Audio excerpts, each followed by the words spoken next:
Hello, everyone, and welcome to this month's Classical Wisdoms webinar on the Jews in the Roman bathhouse. This is going to be a really interesting one. I'm very excited about this. I've been enjoying reading up on it and preparing for it, as well as even visiting archaeological sites with bathhouses. It's been tough. It's been tough, and even going to bathhouses myself. So I would like to introduce to everybody Yaron Eliav. He is the Associate Professor of Rabbinic Literature and Jewish History of Late Antiquity at the University of Michigan, and he's the author of God's Mountain, the Temple Mount in Time, Place, and Memory, and the producer of the documentary Paul and Athens, and most recently his book, A Jew in the Roman Bathhouse, A Cultural Interaction in the Ancient Mediterranean, which has been extremely interesting, and it's been fascinating to see. We see these archaeological sites, these towering baths, throughout the ancient world, and they're these huge sites, and yet we rarely comprehend just how important they were, how people interacted in them, how they lived in them and spent time in them. So I'm really pleased that Yaron can illuminate us all. So with that, I will welcome you, Yaron, to the stage. He's going to give us a bit of an introduction on the bathhouse. We're going to talk about it a bit more, and then we're going to welcome questions from the audience. And so with that, I turn it over to you. Thank you very much, Anya. A double thanks first for coming up with this idea and inviting me to talk in front of this forum that you have here and organizing the whole thing. But also thank you for pronouncing my name properly. Going all over the world, Yaron is not the most common name, and I get a whole variety of those.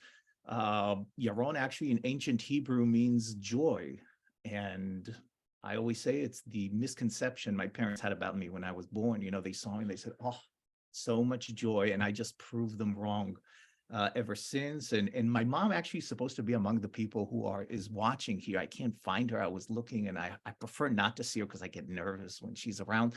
But yeah, I'm this to say that I'm really happy to be with you and get the opportunity to talk to you about my work and about this book and about this topic, and to try to sell to you not the book itself, but the idea of why it's significant to study these kind of issues, which kind of deviate from the norm, the main path of Roman history, where you study wars and empire and even social history. And here it's kind of one institution and what's involved in all that. I hope that by the end of the discussion today, this would be much clearer. So with no further ado, you don't need to see me on the screen. What I'll do, if possible, I'll just I prepared a short PowerPoint for you just to kind of bring you into the bathhouse. I wrote a large book, and you're all welcome to read it if you want. But just to get a feel, you all heard of bathhouses. The word explains itself, and you've seen Roman bathhouses. These are people who are interested in the ancient world here. But what I'm going to do, I'm going to use the 15-20 minutes that I have, and I'll take you with me. I'm sure you've never been yourself in a real bathhouse as a Roman, not as a tourist, as someone who's watching the History Channel, but go into the bathhouse and experience what it meant to be in a bathhouse. I'll use my time for that. Then we can discuss, the Jews and the Christians and all the other big topics associated with that. And I'll do it with my PowerPoint. Electronics allows us today. I'm going to transform all of you into the Roman world, take you with me into a Roman bathhouse. And this particular bathhouse was built by your humble servant. Let's take a look. Let's see if I can share my PowerPoint. I have big words, but if I'm unable to share the PowerPoint, wait a second, let's go back. So what I need to do is I need to share my screen, right? Here we go. I'm going to share my screen with you. We'll all pray that it's work. Is it working? Anya, give me like a finger. Are you Yes, the you are screen? You are. doing brilliantly. We're All all right. go ahead. Let's do it this way. So we start, with a self-promotion. Here's the book right in front of you. A Jew in the Roman Bathhouse is on for 10 years. It was just recently published 2 weeks ago. I mentioned my early book. I remember in my early years when I published my first book, and then the second, I would come in front of these crowds. It would never be on Zoom. We would travel the country. I always stand very humble and almost begging, people. I told them, I'm not worthy for you to read my book. I know I don't want to take too much of your time, but I have kids to feed, bread to put on the table. If you can spare some change, or something of that sort. And I would ask them. Then I got tenure and I couldn't care less anymore, So I have my salary, I have my position. I love writing and researching. The book is there. If you want to purchase it, it's great. And if you want to leave a note and engage in the conversation, I'd appreciate it and would love it. But, I'm not going to summarize the entire book. There are 350 pages and it's a 10 years work. But let's jump into a bathhouse. So welcome to my bathhouse. Here it is right there in front of you. This is a bathhouse, and this is a picture that's taken from the book. This is an imaginative bathhouse that I created together with an architect and an artist, a Greek architect that I worked with, and it's in the book. And what you have here is a reconstruction of a typical bathhouse. This is not one specific bathhouse that I found somewhere and archaeologists excavated, but it's a combination of all the bathhouses that I know, that I visited, and that I studied in literature, in writing, in archaeological evidence, and so forth. And I recreated together with this architect. We worked on it for almost 2 years. And every detail in this picture, including the colors, everything in the picture is based on some evidence that I found. And it's all documented in the book, and you have all the notes and you can check the references. This is what a typical bathhouse, when we talk about a Roman bathhouse, this is what it would.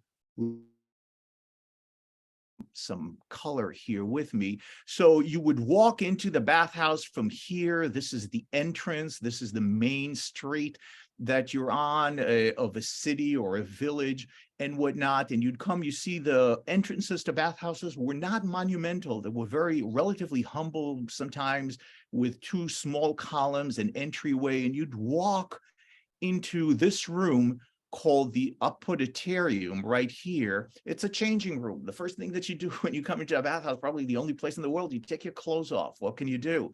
It's a place to bathe, but as you can see, only half of the place, if you take a typical bathhouse, about half of the bathhouse is an open space, what we call the palestra and whatnot. Only this left half, this area right here, is the one that is under a roof and is closed and is devoted to bathing.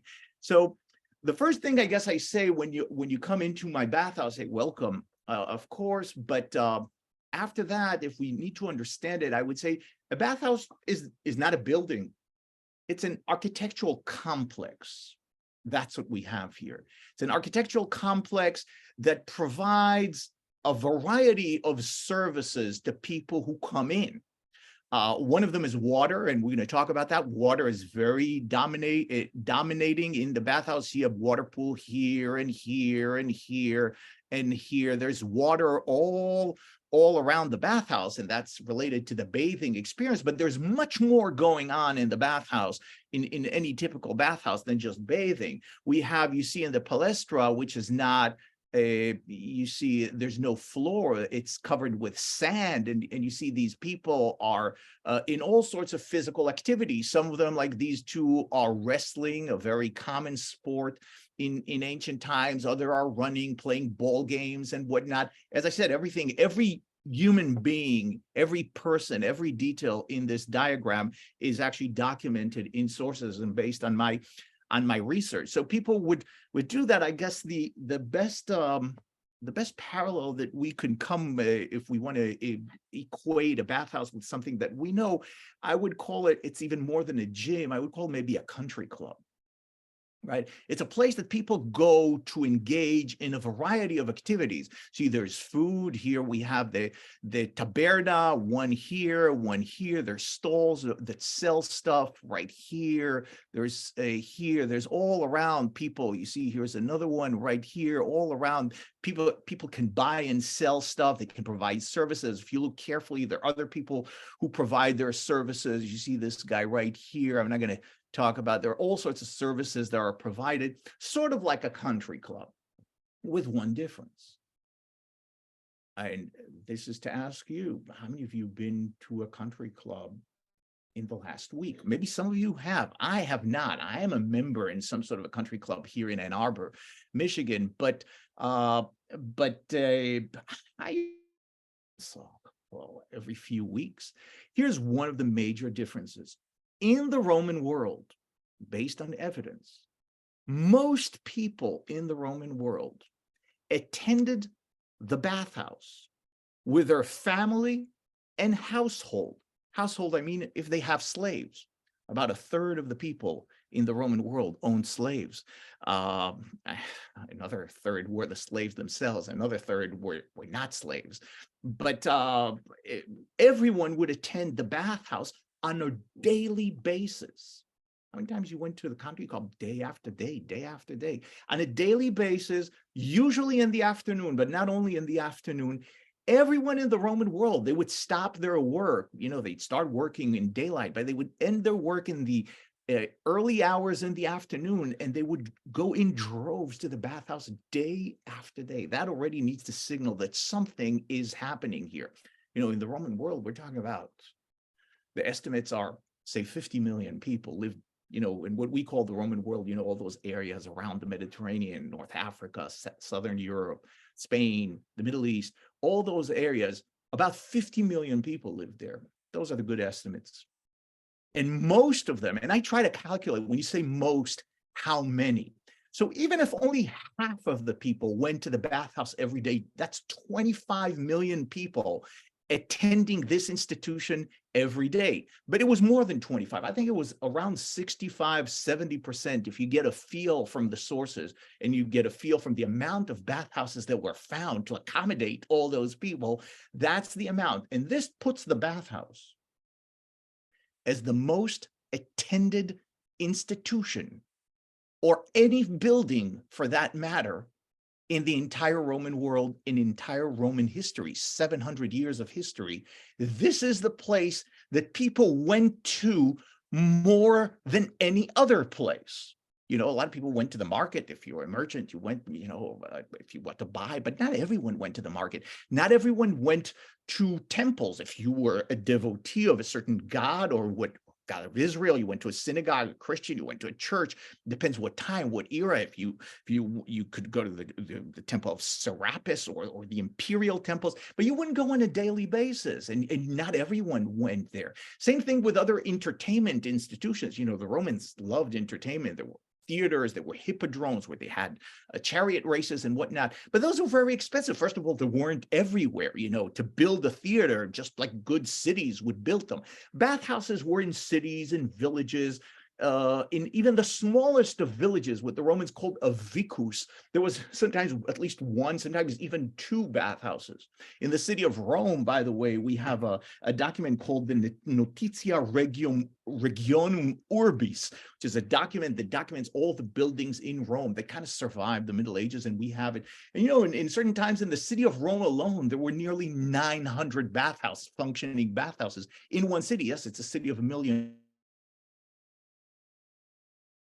Same time, you get a sense of the magnitude and the proliferation of this place. And the question is why? I'll leave that question for a second, but that's what you need to get. Bathhouses are everywhere, in cities and villages, in the smallest of places, a place that accommodates, you know, 400, 500 people living in a small agricultural village, they would build a bathhouse. So that's the first thing I want to mention. Now, what is in a bathhouse? First of all, there's water. And the water, you know, we take water for granted today because everyone has a faucet at home, you know, and we have water running, and it's part of our culture by definition that we have running clean water. But this wasn't like that. And the Romans are known for many things. You know, they're known for their army, for their empire, for their administration, for their law, for their architecture, for all sorts of things. But in the book, I devote an entire chapter to what I call the water revolution of the Romans. The Romans created a revolution in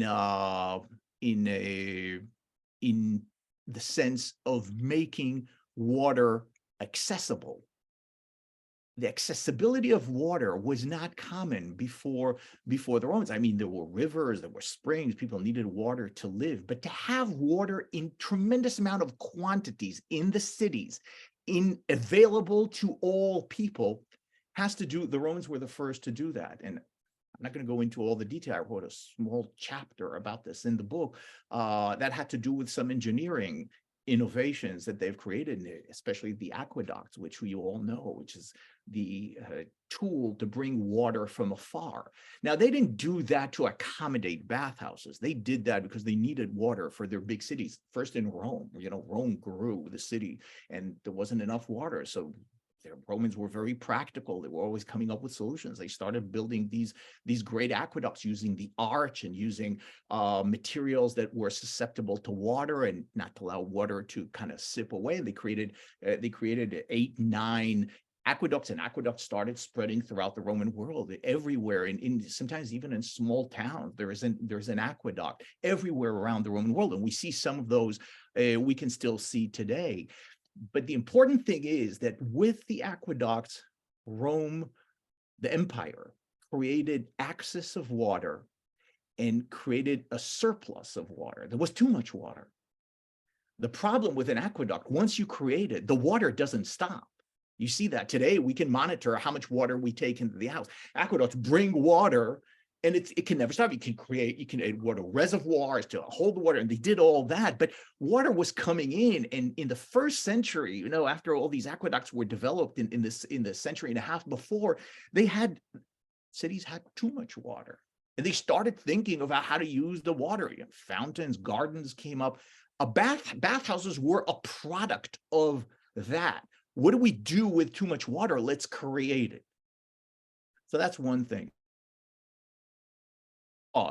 And this I always tell my students, if you want to understand this innovation, just try for a week going cold in your showers. Don't use hot water. And you see, water is great, but when it's cold, even in the summer, it's not the most enjoyable thing to do. Some people like it, but they're relatively few. Rome, a second thing that you see in the bathhouse, and this is this area right here, is the heating system. Roman engineers developed a relatively innovative, ingenious system to be able to heat large quantities of water, but not only to heat them, but to keep them warm. Those are two things that come together. Heating, you know, people can always put some water on fire and they would heat it, but it was never in large quantities. And, you know, there were bathing institutions before the Roman bathhouse, like the Greeks in the gymnasium. 200-300 years before the Romans had these bathing facilities. But what they would have a bathtub. Someone would sit in a tub and they would pour hot water on them, or water that was mixed, that was heated, you know, on a fire or something of that sort. Not in a bathhouse. We're talking about a heating system. This heating system is called in Greek hypokaust. Kauste in Greek is the verb to heat. Hupo is from underneath. Heating from underneath is the system that you see here. You see it's actually outside the walls of the bathhouse. You come within these steps. Oh, sorry about that. Go back. You come down with these steps right from here, and they're slaves usually that belong to the owner of the bathhouse, or to the city. If it was a bathhouse that was owned by the city, about half the bathhouses were owned by the cities themselves, by the people of the city. And you see there's wood, and there is a furnace here. There's water that comes to this area, these pools right here. This comes from the aqueduct or from other water source that they have in the city. And then what they have is they have the furnace which is heating here. You have these big tubes of water that would be full, and you see it would heat the water here, and then through pipes it would send the water into these pools. hot burning water, some mixed with cool in the tepidarium, which was kind of half and half. But then what do you do? How do you keep the water hot? So the furnace would also send the heat, into these, to underneath the floors. This is an ingenious system. That's why it's called heating from underneath. And you see this room right here it has these pillars, small pillars that you put in, and you raise the floor. The floor is put on the pillars. You see, I cut the floor here. You see it also in this area right here underneath the heated room, the caldarium, and all the room is sitting on these pillars, and hot air from the furnace is pushed into those, and then the hot air circulates under that room. In order for it not to blow up, there are these channels inside the walls that take and it comes out, but there's constant circulation of hot air, and that keeps the floors are burning hot. And that's why if you take a look at these people, it's a little hard to see, but if you take a look at their you take a look at their legs, they're all walking with wooden sandals, specific sandals that they take to the bathhouse, because these floors are very hot and they keep the water hot. And you see the pools, which are hot pools, have these steps that you sit on, so you don't have to sit on the floor itself, because you're going to burn your behind, mind my French. So that's what they would do. And in general, heat and water are the nucleus of a bathhouse. If you go into a bathhouse, around that, a lot of other things continue to develop. People wanted to come to this place every day. No one forced them. And if you ask why, there's one word answer here: pleasure. In an ancient world that was devoid of many of the pleasures that we have today, no internet, no air conditioning, no many other things that we take for granted, the bathhouses represented the ultimate place where people of all levels could attain to some pleasure in their day, coming after a long day in the market or in the fields or whatever it is that you do. Shed your clothes off and dip in these hot waters. Put some olive oil on your body to clean the body, or maybe then get a massage if you're able to afford it. Buy some food in the taberna, meet people, develop a sweat before that. You have a swimming pool with cold water on the outside. This represented to the Romans, and this is based on sources, numerous sources of different kinds, Jews, not Jews, Romans, everywhere in the Roman world. This is the ultimate pleasure. And people wanted that pleasure. And they expected their cities to provide it to them, and everyone wanted part of it, especially because it was relatively easy to make. You needed a water source. It's not so hard to build a bathhouse. Some of them could be smaller. This is sort of like a mid-size bathhouses. The big bathhouses, let me show you a picture. You probably all know this is the Bath of Caracalla in Rome, a bathhouse that could accommodate nearly 2,000 people at one time. You see, let me show you, here's a reconstruction of the baths of Caracalla. You see, with gardens and water pools and a series of monumental buildings. This was built by the empire. These are the great imperial baths. This was even the largest one. Some years later, the Emperor Diocletian built a bathhouse that was twice as large as this. Today it's the National Museum of Rome, that the remnants of that bathhouse, so you can still see it. But you can go and see the Bath of Caracalla in Rome. So these are imperial, huge bathhouses that can accommodate thousands of people. Smaller bathhouses could accommodate a few hundreds, and there were even smaller that could accommodate only 10, 20, 30 people at a time in the small villages. But everyone wanted part of this. Which brings me to my next topic, my final topic of this introduction. I would say, with the bathhouses being the number one, it is only natural that over the years, the place was imbued with the various features of what we would call Roman culture. The Romans called it Romanitas. That's a term that they used to present their way of life. And it's a very elusive term. What is included in Roman culture? What is Romanitas? It's a lot of things. You know, it's ideology, it's law, it's norms of life, it's aesthetics, it's various concepts about the body and about engineering and about science and about magic and about health and all sorts of things that together they're clustered to represent the Roman way of life. And this is what I argue in the book. The Roman bathhouse is the #1 manifestation of Romanitas that was accessible to everyone, that everyone, if you wanted people to engage with the Roman way of life, it was in the bathhouse more than anywhere else, just because there's so many features. Take a look, bathhouses were decorated, for example, take statues, which are in one of my other topics that I studied over the years. Roman statuary sculpture are representative. Romans were crazy about their statues. They would put so much amount. And look how many statues, in bathhouses, here are statues everywhere.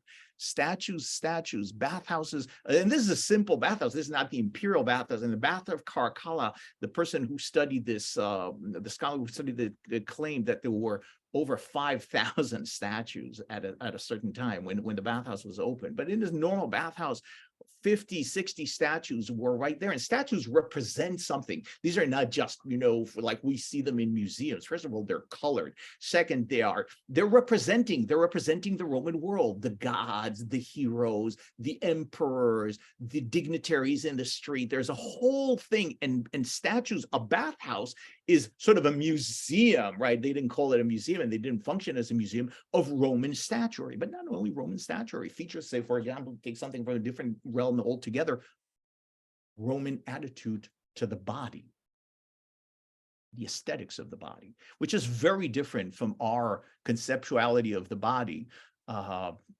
Romans and Greeks, they took that from the Greeks. They loved their body. They cherished their body. They thought their body was pretty beautiful. And they never felt shy or modest, as we would call it today, to conceal their body. Bodies were on full display in many places in the Roman world. It's very hard for modernists to accept that and to come to terms with that. We're very much influenced by Christianity, medieval Christianity, influenced by Judaism, that created this concept of shame associated with the body. We have to keep it kind of hiding. But the Roman body was full on display. Men and women went to the bathhouse together. Most of them, if you take a look are simply nude, and not because they made a big thing of the nude. Nudity was very common in bathhouses. But in terms of, that's one of the essence of the Roman way of life. We have food in the bathhouse. We have engineering in the bathhouse. We have a whole bunch of other things that I discuss in the book. For example, things that are not part of our life today, like magic. Magic was extremely common in the bathhouse. What is magic? Why do people use magic?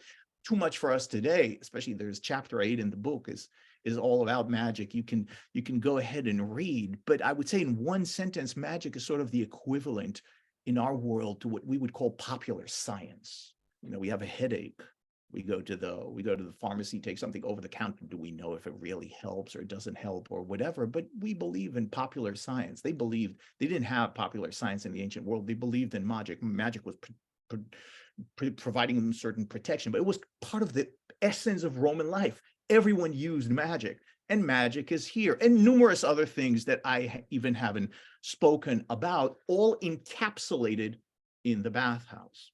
So we have a variety of layers. We have the layer of engineering, the water, the heat. We have the people coming together, and that's a lot of the social dynamics, which I didn't even talk about, but that's an entire chapter in the book as well. And we have pleasure and we have culture, multi-layers all coming together in this particular institution, which led me, when I understood this years back, and I said, my own interest is to try to understand cultural dynamics and encounters, how, in my case, I study the Jews in the Roman world.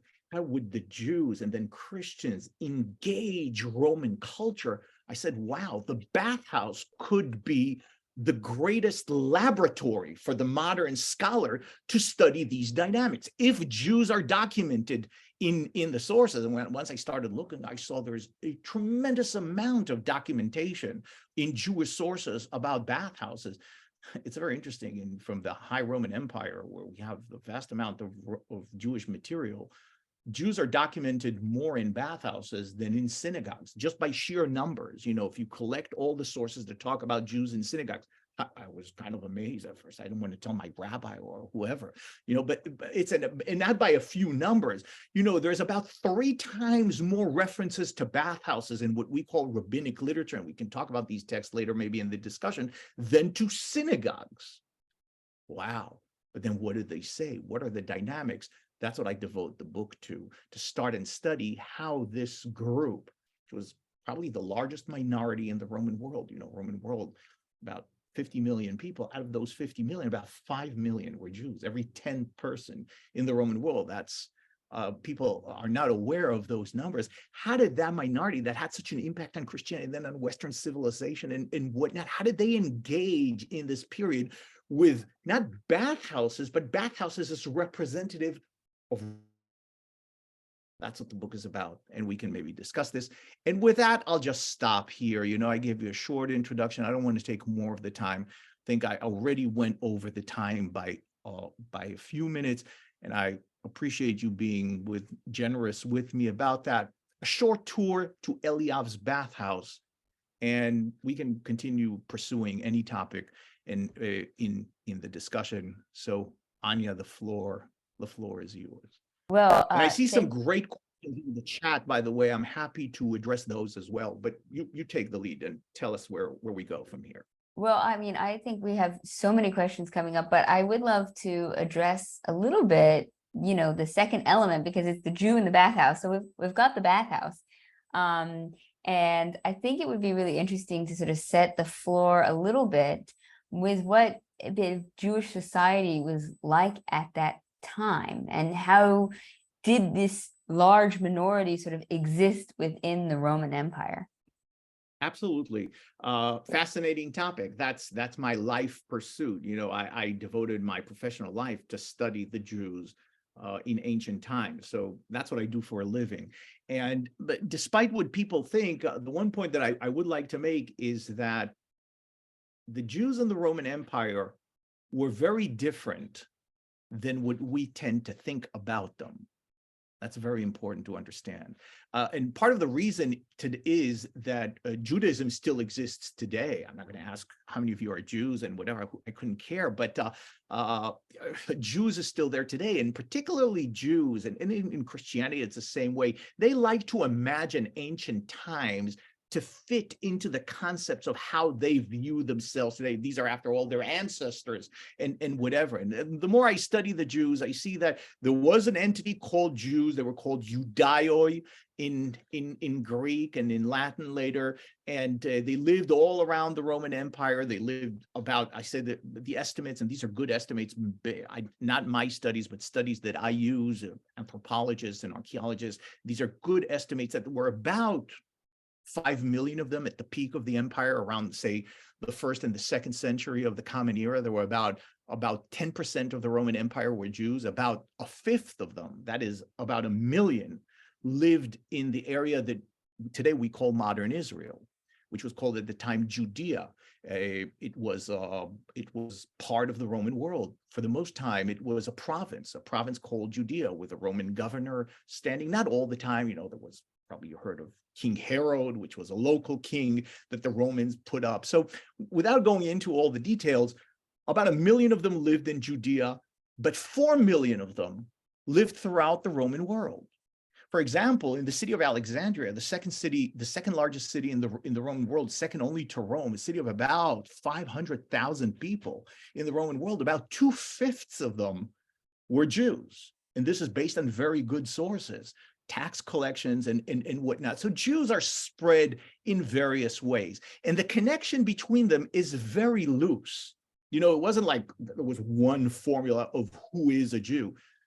They identified themselves as Jews, and by that they embraced certain features, say, of Jewish history. They saw the historical heritage that they're part of this nation and whatnot, and then they accepted certain parameters of life but this was in a very nuanced and in a very diversified way. They celebrated Jewish holidays. They believed in the God of Israel. So it's sort of, they had some problems, say, with Roman gods. Jews didn't go to, for the most part, to Roman temples, for example. But how did all that work? That's part of what I discuss in the book, because it was nuanced, it was varied, it was very complex in terms of the encounter. And it's very different. People tend to say, oh, a Jew was kind of rejecting the Roman way of life. That's, but by essence, this is polytheism and this is monotheism, and Jews are very hostile and against anything Roman. The answer is actually not. And here's the best proof for you right from the book. What represents Roman life more than bathhouses? And every Jew that I know, I haven't found in all my sources, and many Jews are documented, haven't found even one Jew, the greatest of rabbis, it doesn't matter who, all of them went to the bathhouses. And they didn't go to typical Jewish bathhouses where, they would study Torah and worship the God of Israel. No, they went to Roman bathhouses in Roman cities like everyone else, took their clothes off. Sometimes it's hard for people to understand, to accept. So first there is the proof. The proof is in my work. And once you see the proof, the question is, what's the significance of that? And the significance is that I strive to rewrite and retell the story of ancient Judaism, not based on what it is today, but based on what the sources tell us it was in ancient times. So here you have it. So of course, I mean, there's a lot of questions that are coming up, and I kind of want to encapsulate some of them so I can sort of address as many as possible. But I think first and foremost, people are kind of asking again and again for clarity. Did everyone go to the bathhouses? Like women, slaves, like did they all go together? Did they have separate areas? Were there like certain times of the day when one group would go, or were there different rooms for different people? Or it's just like everyone's in the room together, naked, getting clean? That's a terrific question. And if I had to answer this question with one word, I would say the word would be varied. If I had to use a sentence, I would say there isn't one formula, there isn't one rule of how bathhouses function, because there was no governing hand to that. It came from underneath.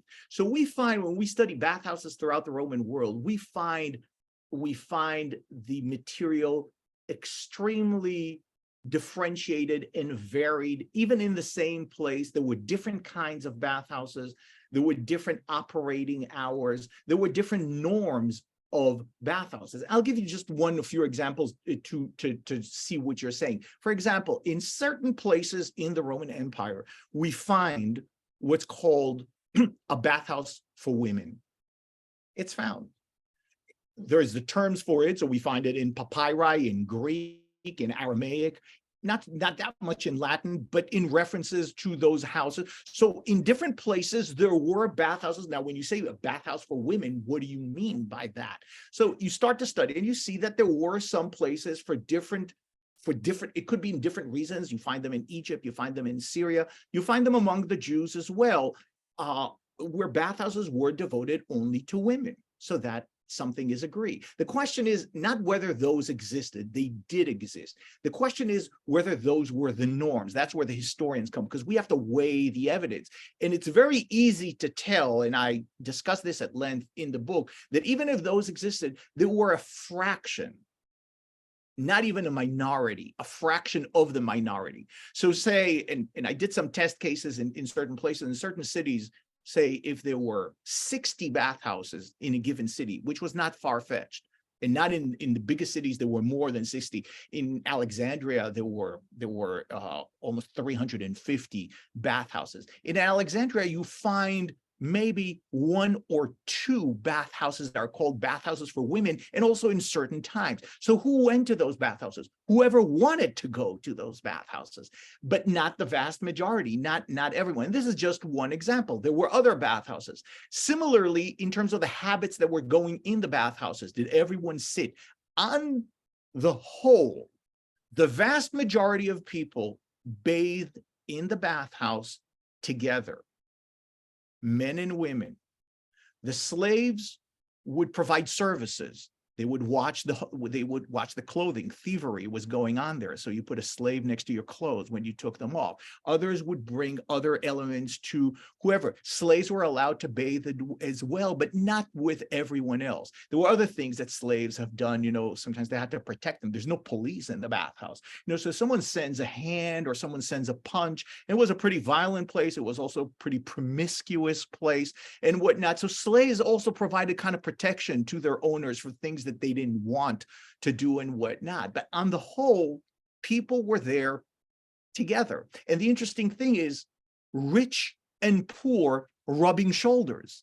There weren't particular bathhouses to the wealthy like we would expect today. Who would go into a bathhouse and see a billionaire? Last time I saw Steve Jobs in my own, was never, right? But in ancient times, actually, the wealthy wanted to go to the bathhouse with the people, which is kind of fascinating because it was sort of a performative thing. They were able to show that they're coming with a huge quantity of slaves and making headway and whatnot. But at the end of the day, senators and wealthy and lower class people were rubbing shoulders.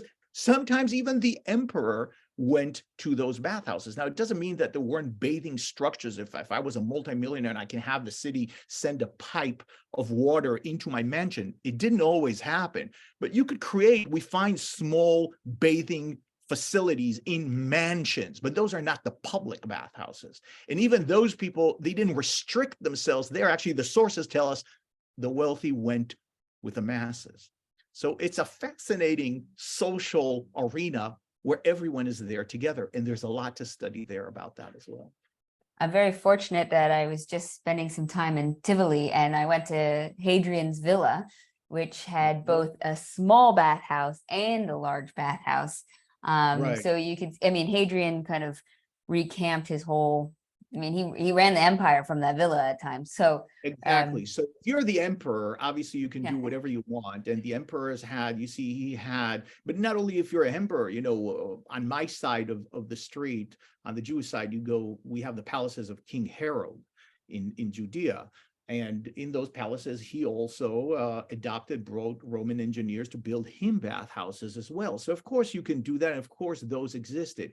But again, if you talk about, say, about 6,000 bathhouses that existed, that's pretty much the number that I reached after a lot of calculating. At one time in the Roman world, there were about 6,000 functioning bathhouses. Out of those, how many were open to the public and how many were restricted? Less than 5% were restricted for various reasons. And we have even, there are different societies, Roman societies, the merchants of wool, they build their own bathhouse in the city of Ephesus. Only the merchants and their families could go in there. They had the money, they had the city on their side. They did that. We have documentation for that. But all those specific bathhouses were less than 5%. 95% of the 6,000 or so bathhouses that you find are public bathhouse opened for everyone. And that says a lot. Can I ask, this is one of the questions, was there a fee to go into the bathhouse? This one's from Teresa. Was it completely free or that? So I'll take a step back. The two major types of bathhouses that we have, out of those 6,000, about 80% of them fall into one or two categories. One category is bathhouses that were built by the city. A city or a village, whatever it is, the citizens come together, they have city councils, they do a lot of things, they collect taxes and whatnot, they have money.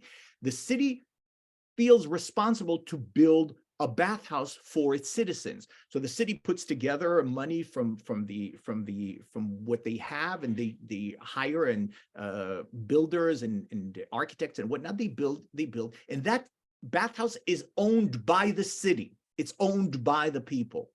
That's one type. The second type is a type that, say I'm an individual and I'm a rich man and I have some money and I want to invest. One of the ways to invest is to build a public bathhouse for investment. If I'm a rich person, I can build that bathhouse out of my own money, not out of the city money. I negotiate with the water with the city, so they're able to get the water. I build it, and it's an investment. I collect fees from people who come in. That is minimal fees because most people didn't have a lot. So we find fees in those privately owned public bathhouse. These are not privately owned for private usage. It's a public bathhouse owned in private hands. They do collect fees. They collect also from the vendors. There are a lot of merchants there. A lot of people are selling their services, not only food. Doctors sold their services. Dentists were practicing because they didn't have dental places and whatnot. If you have a problem with your dentist, you go to the bathhouse, you find the dentist, you give him a drachma or whatever it is, and he takes the tooth out, or that happened in the bathhouse. Not only that, a whole range of services were given. That mentioned prostitution and other things that were going on in the bathhouse. The bathhouse owner gets a percentage generates income from the bathhouse. So normally fees would come in those bathhouses. Normally in bathhouses owned by the city, it was part of the service that they gave, and those came in free. Okay, and there were other elements, you needed to go to the bathhouse. One of the things that people loved, for example, is oil, because you smear your body with oil. It functioned a little bit like a soap for us today. You put the oil, and then there's a scraper, a strigil, as we call it, and you scrape the oil out of the body. So many times a bathhouse would come with an endowment that would generate income to buy oil, and anyone who would come to the bathhouse would get a small bottle of oil or get a few drops of oil, as part of what the city gave its citizens. There's a whole variety of activities. It was a living organism, bathhouses, and things changed based on one place to another. But to your question, fees did exist, but not everywhere. Imperial baths, for example, that we find in Rome, were always free. The emperor provided that service to the masses, these great, and everyone who came in. It was a landscape where the emperor can advance and could publicize his greatness and the greatness of his dynasty. So yeah. It is amazing. I mean, we still have some of these relics that exist throughout the world. And I mean, I've been to some beautiful bathhouses in Hungary, for instance, and in Asia, there's a whole culture for it as well. But I remember going to like an onsen in Japan, and it's very, very specific when you have to take off your clothes, where you have to put them, how you bathe before you get into the water. Like, it's all very ritualized. For the Roman bathhouses, was it very ritualized as well? Was there a very exacting process? How many hours would people expect to spend, or is it very loose and casual to the individual?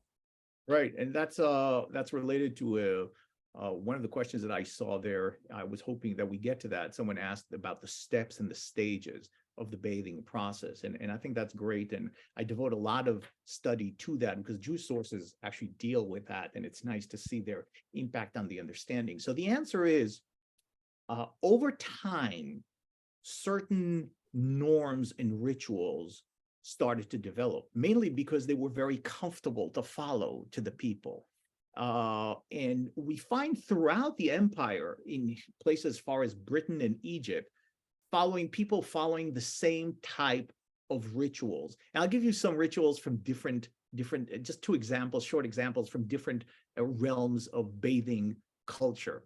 One is they developed a certain process of how they bathe. What's the best way to engage the bathhouse? And in their mind, it was, don't jump into the water before you develop sweat.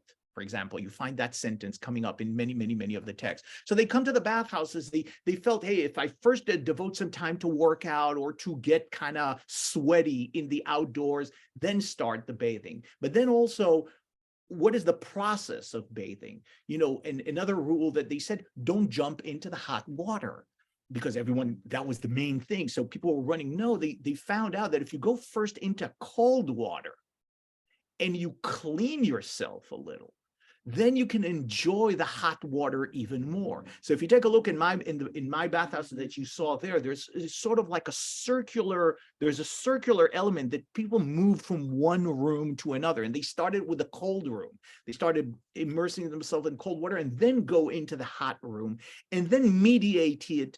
Sometimes either the tipidarium came between the cold and the hot and also came after. So that's a norm of the bathing process that people would go to. And then they would apply oil before they started to clean, but they also like to apply oil at the end of the process. okay, because not to leave the body dry and whatnot.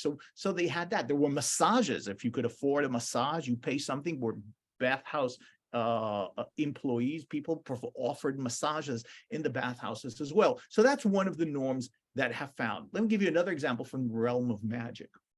Bathhouses were also dangerous places, a variety of dangers. I have an entire chapter on the dangers of the bath. It's a fascinating topic. And there were small and large things that could happen in the bath that could harm you, even sometimes just get burned by the hot water or the floors, or slip on the floors. It seems like very nice, but with water, you can slip on the floors, get hurt. There was violence at times. There were no police forces in the bathhouses. There was abuse in the bath. There was rape in the bath.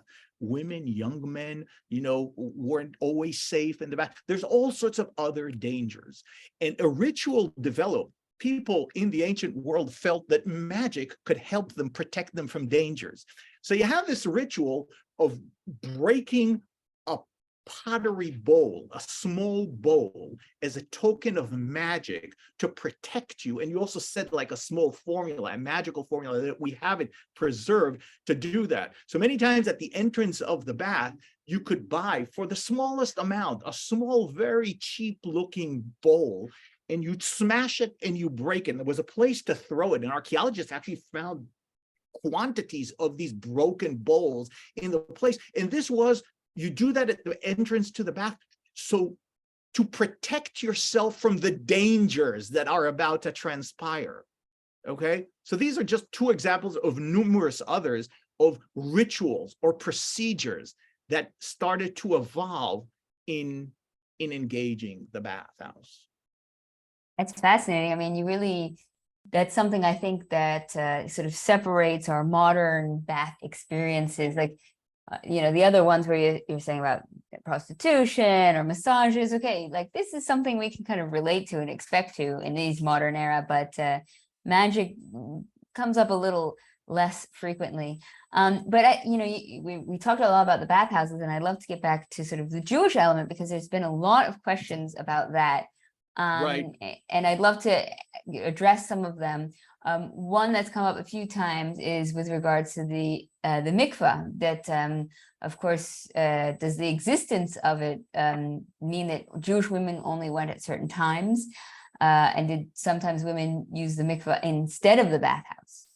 Right. A fascinating topic, a pretty complex topic that a lot of people don't understand. I found the issues, Jewish rituals are many times conceptualized based on what we understand them today. And when you go to ancient times, they're entirely different. And the mikveh and all the issue of this is related to the topic of bodily purity. The standards, and Jews weren't the only ones to keep their body, wanting for various reasons to have their body at certain times pure. What does that even mean? It's a metaphysical, it's not a scientific thing. It's a metaphysical status of the body. And how does that, and it so happens that Jews, once they encounter impurity, the way to bring the body back to pure is to immerse in water. And the installation that they use is what I call a purifying installation, is called a mikveh. Sometimes people call it, purification bath. And the fact that in English it's called a bath, they tend to start thinking about it bath in the Roman bath. And I found even scholars who talk about a competition between the Jewish bath, which is a mikveh, and the Roman bath. And this is entirely unfounded. I say it with the greatest humbleness on one hand, but with all my work standing behind me, there's no evidence to that whatsoever. The mikveh is not even a bath. You don't go to the mikveh to clean yourself in the ancient world. Actually, many of the mikvehs were extremely dirty because of various laws and whatnot that needed to be applied there. You go to the mikveh for one reason. You immerse your body for a second in the mikveh, and you come out, and it's to transfer your body from the metaphysical status of impure to pure. That's the only reason you do that. And men and women in the ancient world, Jewish men and women could receive impurity in the same way. Today, laws of purity were relegated only to women. Story in of itself, especially in the Middle Ages. But in Roman times, a Jewish man could be impure just as a woman.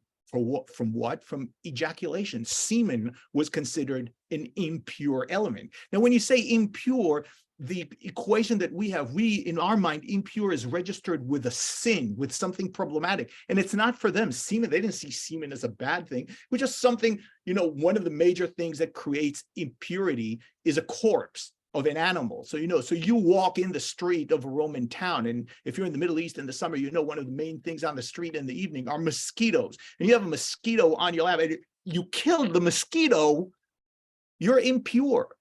Now, has nothing to do with good or bad. It's just because you came in contact with a corpse, in this case of a mosquito. And what happens? You have to make yourself back pure if you need purity. For most things, you don't even need purity. But in the ancient world, Jews liked to be pure when they prayed, for example. So you go to a mikveh and you get yourself pure. It was just part of the essence of life. And we never find we don't find women not going to places because they're impure. You don't find that, because impurity is right there all the time.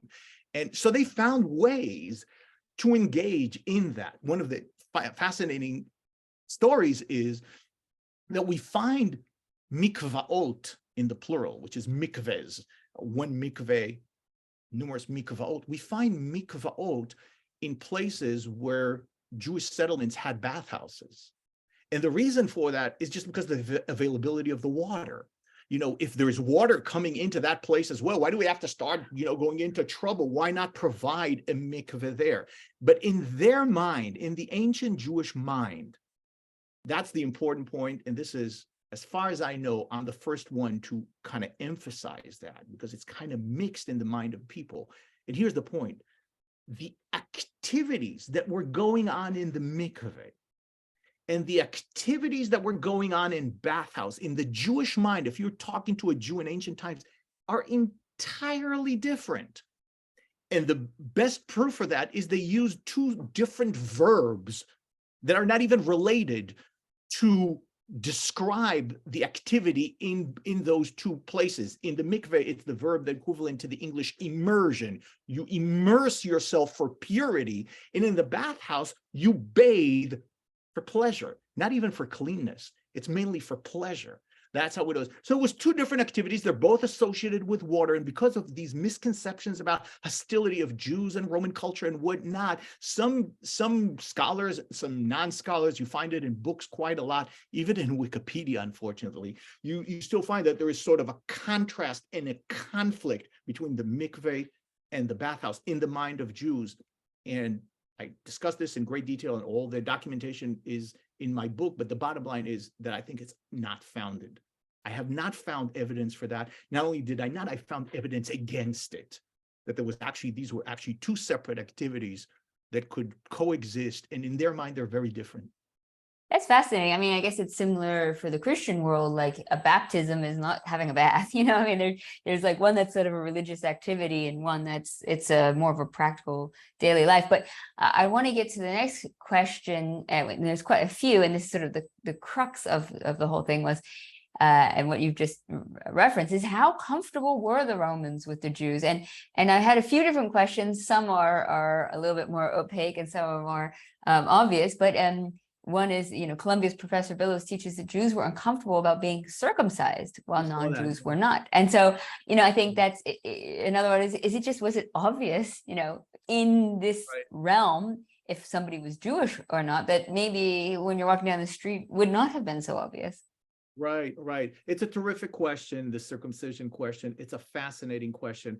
And I couldn't do justice to it in the conversation right now. And I really invite you to read my in the book, my sub chapter. There's a whole discussion about circumcision. I'll give you the bottom line. The bottom line is that in the Greco-Roman world, it was frowned upon to circumcise. Not because it was a Jewish thing, not because it was a religious thing. It's just because they felt that is a deliberate, you're putting a deliberate harm to your body. And we can't imagine how deep is the cherished of the body and the respect that they have to the human body in Greco and then in Roman culture. So people would not circumcise.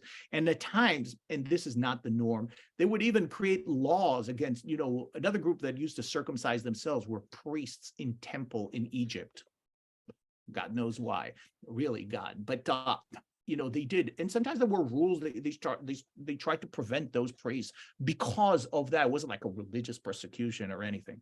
What could you do? The Jews were really one of the only, and it's not right to say only. There's some other Arab or what we call proto-Arab groups that also engaged in circumcision in ancient times, like the Edomites and so forth.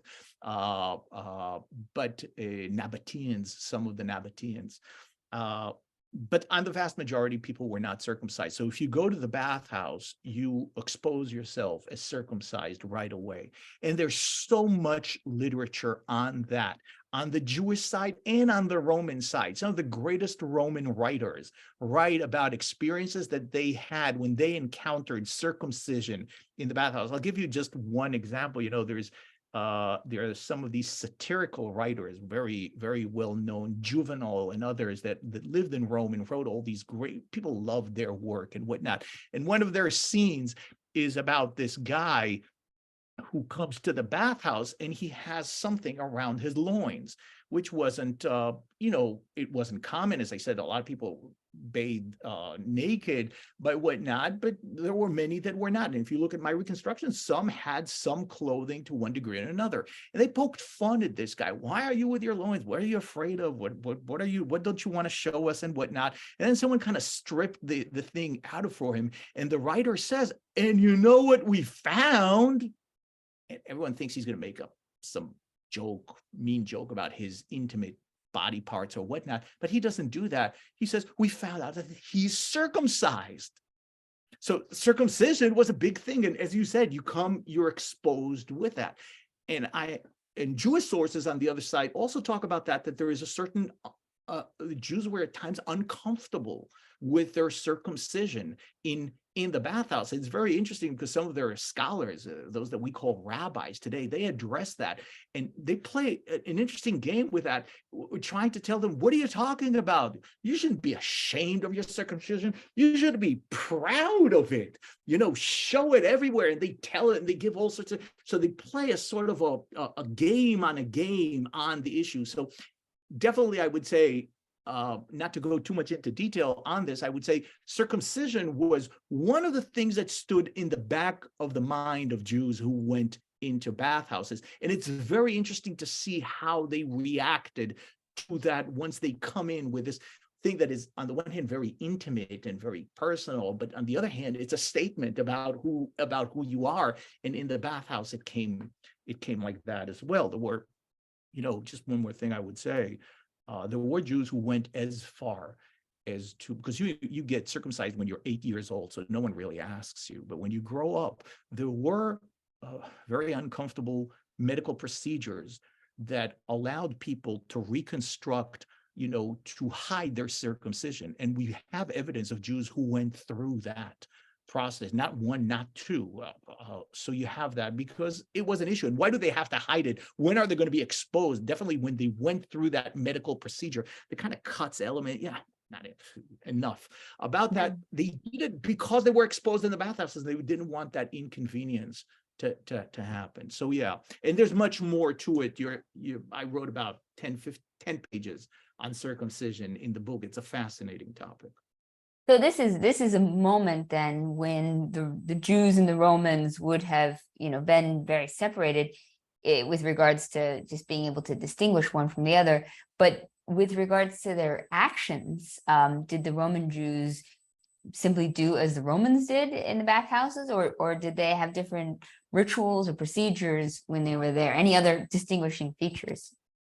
Not one answer, some like that, some in another way. We find a spectrum of reactions of how the Jews did. But some of the topics that we've discussed, I can tell you, for example, We talked about magic. People used magic in the bathhouse to protect themselves. Jews used magic in the bathhouse to protect themselves. But at times they said, wow, we can even use magic that would engage the God of Israel. We have one of the greatest gods and all that. So we find magic associated. We find these bowls that I talked about with the name of the God of Israel in Hebrew written on them. So Jews used magic, similar magic activities, but they bring their own thing. Similar, another issue that, for example, many Jews had a problem with is the issue of going to the bathhouse on the Sabbath.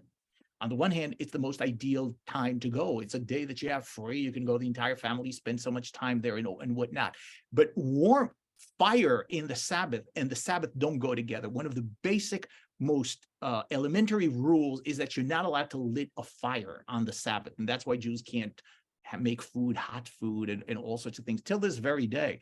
So what do you do with that? And the range of ways that Jewish communities handle that to allow their people to nevertheless attend the bathhouse on the Sabbath is amazing. And I document that in the book. So you do find unique elements to the Jews, but on the overall, I would say the bottom line of my entire book is that the Jews were much more engaged with Romanitas. They were much more Roman together with being Jewish than we tend to think and believe.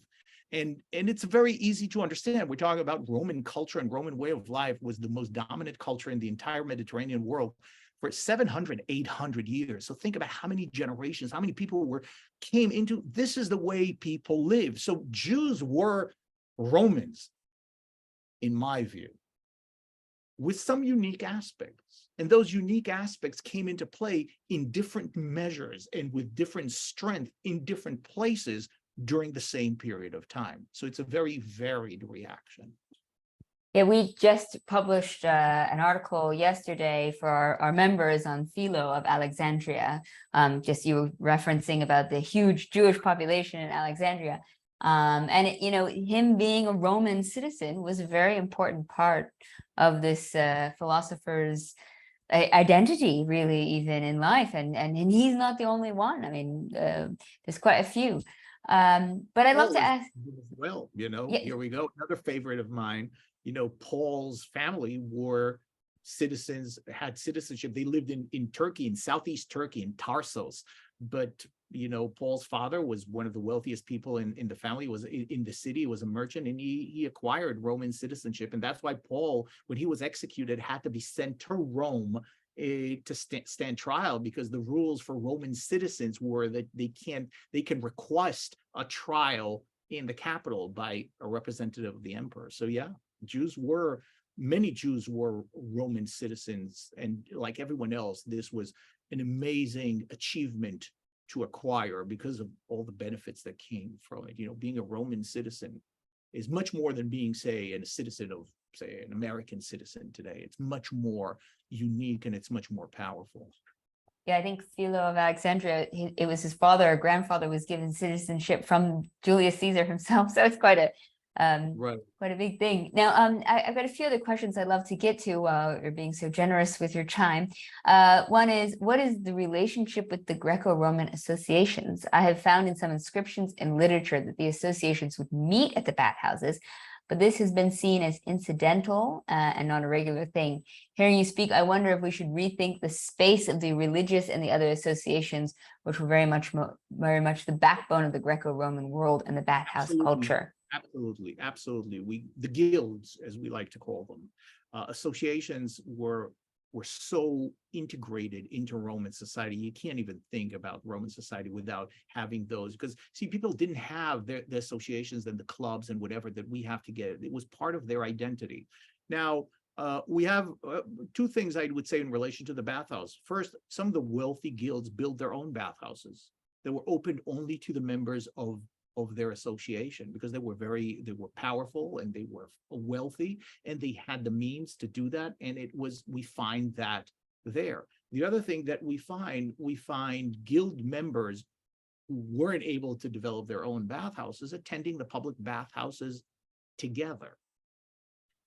at a certain time, meeting together, because a lot of being a part with an association is a statement of power within society. Sometimes even lower people, if you're able to get yourself into a powerful guild, by the very nature of being associated with that, you're making who you are. So you find the guild members meeting and going to the bathhouse together as a statement of identity and as social power. And that's very interesting. Sometimes you find guilds getting at each other. You know, there were competing guilds on the same issue in one town, two guilds that relate to the same topic, say merchants of olive oil, you know, the guild of olive sellers. You find that throughout Asia Minor all the time. And sometimes there were fights and, you know, and accusations and going on in the bathhouse, and that's documented as well. Other people that went to the bathhouses together, which are not a formal guild, but a type of a guild, were scholars. Scholars, we find the great scholar in Antioch, Libanius, in the 4th century, you know, giving us a lot of information how he and his fellow students, and we find similar things with rabbis. Rabbis like to go to bathhouses together, you know, a whole bunch of rabbis in a group coming together to the bathhouse. So those are sort of statements of social power that transpired in the bathhouse. Although I have to say the most common way to attend the bathhouse was with your family. The father would come from work, everyone would be ready. The wives were many times not allowed to leave the house, even restricted in their ways of going, other than going with the husband to the bathhouse. Husband didn't like their wives going to the bathhouse on their own. Because a lot of things, you know, it was a very promiscuous place. And we have tremendous amount of references to love stories that were going on in the bathhouse. It's even Jewish law and Roman law together all relate to that. What happens with the wife, you know, for the husband, it was never a problem. Different worlds that we live in. But for the wife to find her in some sort of physical activity with someone else in the bathhouse was a problem. So you have families going, you have guilds attending the bathhouse, and you have, you know, was always a major thing in the city, documented also in rabbinic literature and others, when the fighters of the city, you know, the athletes of the city would come to the bathhouse, you know, because one thing was they were kind of physically more attractive than all the others, but they were also kind of local. Everyone is talking, everyone wants to see, everyone wants to touch. Even we have even references to that. So here you have it. The superstars of the bathhouse. All right, I've only got maybe 2 more questions left because we will have to finish up pretty soon. But this one I thought was very interesting is, was there a difference between bathhouses in Rome and the rest of the empire? And did other groups sort of imitate the Romans in this way? Right. So the history of the bathhouse, how was the bathhouse developed, is a fascinating topic dealt in the book as well. But in general, I would say the first Roman public bathhouses, and there were styles of other bathing prior to the Romans. I mentioned the Greeks used to bath in these bathtubs and whatnot. The public bathhouse with the hippocaust and the water and all that started in the city of Rome, pretty much in the 1st century before the Common Era. But the great bathhouse, like one of the great huge bathhouses in Rome, was built by Agrippa in the 1st century, who was the best friend of the first emperor Augustus, right? And then it was like a fire in a dry field, you know, right away you find, I don't know what image, you know, you use, but we find bathhouses spread within 30 years. You find bathhouses everywhere in the Roman world. Now, most of them were, that's what's fascinating about it. Architecturally, they looked very similar because every bathhouse had to have water. Every bathhouse had to have this hippocaust. And once you have that and you arrange everything around that, it seems like there is almost like a model, although we don't have a textbook, an ancient textbook that says this is how you build bathhouse. Although the Roman architect writer Vitruvius, who wrote in the 1st century, devotes a chapter to bathhouses, to what to him is the ideal bathhouse. It's not like people read Vitruvius and did their bathhouses. There were just engineers and styles that were going on throughout the Roman world. And you have sort of like a prototype of a bathhouse that then is is copied everywhere. And you find bathhouses in London, in Londonium, the Roman city, and bathhouses in Alexandria looking pretty much the same way. The same visual and architectural language, with certain variations, as you have. Sometimes the statues were different, sometimes other things, but the nucleus seems very similar. And in a way, and that's how culture works. When culture spread out, that's why it's called Roman culture, because you have the same mechanisms of depiction and identity and action carried out in the same way. And then indeed, when you look, one of the interesting things in Jewish sources, when Jews spoke about the bathhouse, they didn't have to identify it with the Romans. They said, we're going to the bathhouse. But no, they call it a Roman bathhouse, which says that in their mind, this specific building was associated with the empire. In Jewish sources, they, for example, engage the question, is it great to have bathhouses? Is it one of the benefits that we have to be part of the Roman world or not? And, like with Jews, on everything, they have like 6 views. So on that topic as well. But to your question, there was a certain common shared apparatus of this institution and structure throughout the Roman world. Now, I want to finish up with an open-ended question. I thought this was a good one. I haven't ever had anyone ask this question before, but I think it's very, well, I'll just ask it. What questions remain for future research? Hey, it's a terrific question. On bathhouses, there's a whole bunch of them. Because of the limitation of my work, because I had to finish the work. And so I deliberately left some questions out of my own research. I just said, I can't have the time. I'm never going to finish this. And it's never going to be published in one book. And I'll give you a few examples. For example, the issue of a central issue to the bathhouse, which I mentioned, but I've never studied yet, and it probably warrants an entire book, is the issue of health and the bathhouse. The whole issue, the concept of health. We're so today devoted to our personal health and whatnot. We put so much effort in studying and all the industry that is around that. And a lot of that was in ancient times, the bathhouse was seen as a healthy place. But what is behind that, and how does that manifest itself, and how doctors worked, all the issue of health, the bathhouse as a health institution is something that I haven't studied. And I know there's tremendous amount of material, and some of the great doctors from Roman times devoted chapters and chapters about this, and I didn't work on it. One topic. A second topic that I also didn't work enough on, I'm aware of it, but didn't have time to research, is the economics of the bath. If someone's coming from the realm of economical studies, how much did it cost to make a bath? How did you raise the money? How did you maintain it? How did you keep it going? What kind of economic impact did bathhouses have on cities, on other merchants? How did that play into the ancient world and whatnot? The bathhouse as part of market life or of economic life in Roman cities and in the Roman Empire. Again, there's materials that come into that. Where do they get all the materials? They're the workers, the people who were the experts on building bathhouses. Did they move from one city to another? How did that work? The maintenance of the bathhouse, tremendous topic.